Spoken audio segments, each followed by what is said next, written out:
Happy birthday to Mets pitching coach Jeremy Hefner, who turns 39 years old today.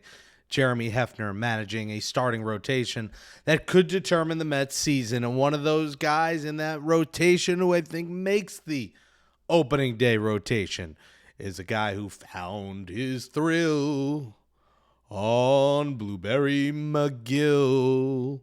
This is Mets Daily. I'm your host, Jake Brown, at Jake Brown Radio. Smash that thumbs up right now on this video. We appreciate your support. Subscribe to Mets Daily and share the channel. Subscribe to my YouTube at Jake Brown Radio and follow me on all social media at Jake Brown Radio. It is Tuesday. Happy Tuesday, March 11th, 2025.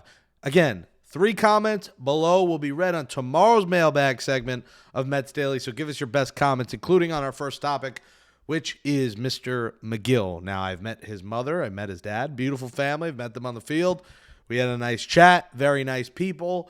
And Tyler McGill's talked about his downfall has been his consistency. We have seen times where he's looked like Jacob deGrom, and then we've seen times where he looks like, another Jacob. Jacob Stahl. Jacob Rame. He looks like a 6-7 starter. What Blueberry McGill will the Mets get? Well, so far this spring, he's been fantastic. He has been a revelation. And he did it again, shutout ball, 4 innings on Tuesday, and continues to pitch really well. And, all we've said about him is he's not going to make the rotation because he has options. But the way he's pitching and the way Paul Blackburn's pitching tells you that Tyler McGill has a good chance to crack the rotation. Now, when you look at Tyler McGill's numbers, he's been with the Mets in 2021. He's had an up and down ride, a 4.52 ERA over 18 starts in 21, a 5.13 over 9 starts in 2022, a 4.7 ERA over 25 starts in 2023, and a 4.04 ERA over 15 starts in 2024. A 4.56 career ERA, 67 starts.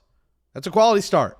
And like I've said in here, 4.5 is equivalent to 6 innings and 3 runs. If the Mets can get Tyler McGill's career average for when they need him in this rotation, it is a no-brainer that he should make it. You're not sure Blackburn's going to give you that. He hasn't pitched long enough. He's coming off spinal fluid leak surgery. He's had an injury timeline like no other that I addressed on here last week. So Tyler McGill is looking more and more like he's going to be part of the first 5 in that opening day rotation. And because of those off days I've mentioned, you don't need to go to 6 yet.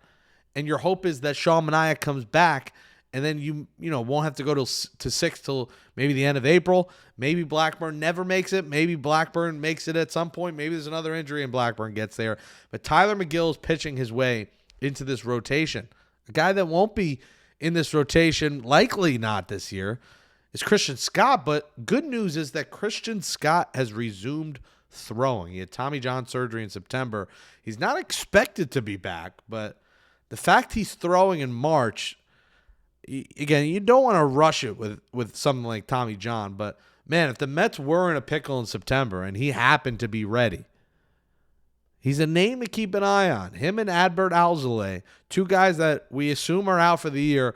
They're names to just keep in the back of your mind when we get to September and maybe even October of are they ready. I don't think they're going to rush them, but just names to keep in the back of your mind in this rotation.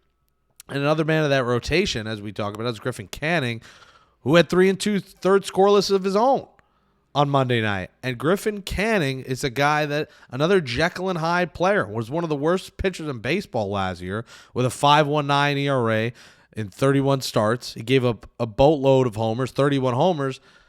But listen, this is a guy, again, close to a career quality start, 4.78 career ERA, 4.32 in 2023. So the Mets are hoping that McGill and Canning can give them quality starts when they need them until Manaea and Montes are back. And I don't think it's crazy to think that. I think Griffin Canning, shout out to the birthday boy Jeremy Hefner, going into the Hefner pitching lab. I think Griffin Canning can be a decent back-end option, and the Mets got him for $4 million. And their hope is that for $4 million, he could give him a 4+ ERA. And hopefully below 5+. If he's in that 4 to 4.5 range and he's your 5th or 6th starter, you will sign up every day of the week for that from Griffin Canning. So as much as people want to say the Mets have no starters, the Mets starting rotation sucks, I disagree.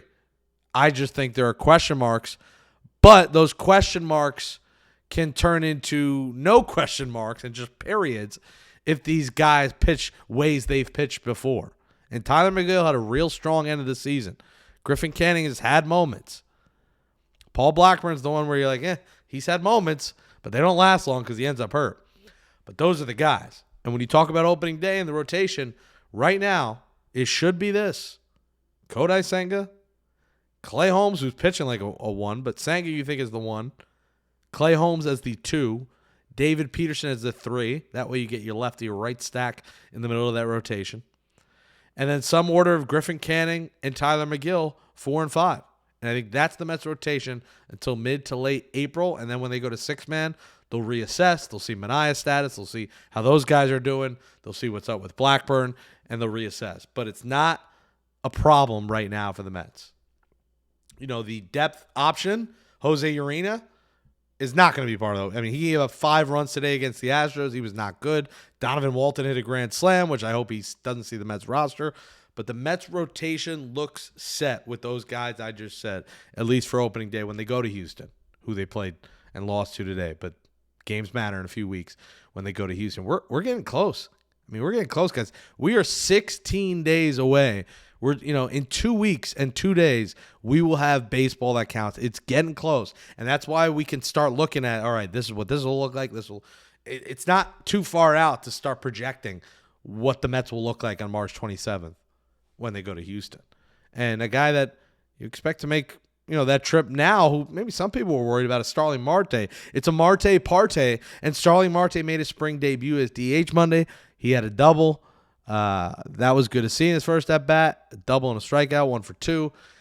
And he said he felt good. He said it was weird being out there after not being out there for a while. But listen, Starling Marte is a crucial part of this Mets team if he ends up being on here and they don't trade him. Brandon Nimmo, I'm worried about. I am worried he is not going to last this whole season. I am worried he's going to need days off. I'm worried he's going to make a trip to the IL at some point. And you worry about that with Starling Marte.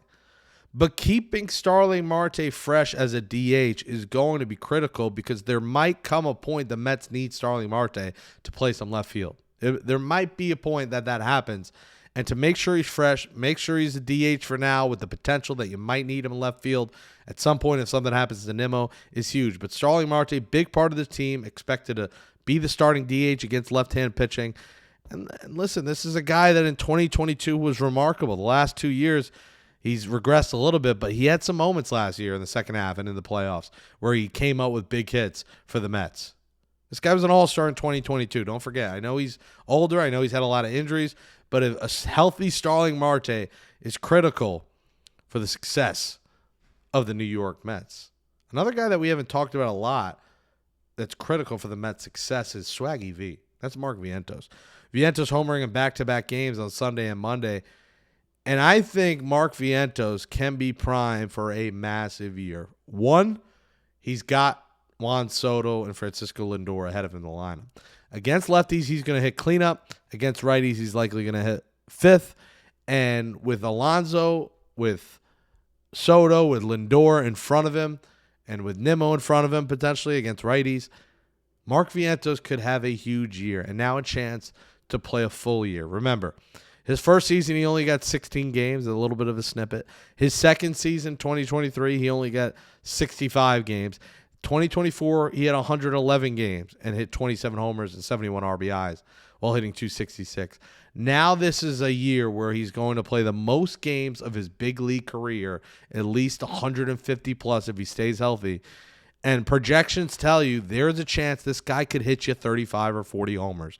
And Swaggy V is going to be critical for this Mets success because if they want to pitch around, a Soto or they pitch around Alonso, Vientos has got to be the guy that makes them pay.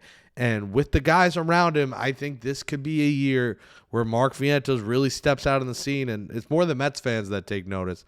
It's the entire league that takes notice of Mark Vientos. Let us know in the comments How big of a year do you think Mark Vientos had? What do you think he's going to do? What do you think about Starling Marte? Do you keep him? Are you interested in trading him? And what do you think about the opening day rotation? Top 3 comments we read on tomorrow's mailbag. I am Jake Brown at Jake Brown Radio on all social media. This is Mets Daily. Subscribe to the channel, smash that thumbs up, and come on back tomorrow on a hump day as we are getting closer and closer to opening day as the Mets go to Houston and take on the Astros. Thanks, everybody, for watching Mets Daily. Enjoy the beautiful weather. We'll talk to you tomorrow.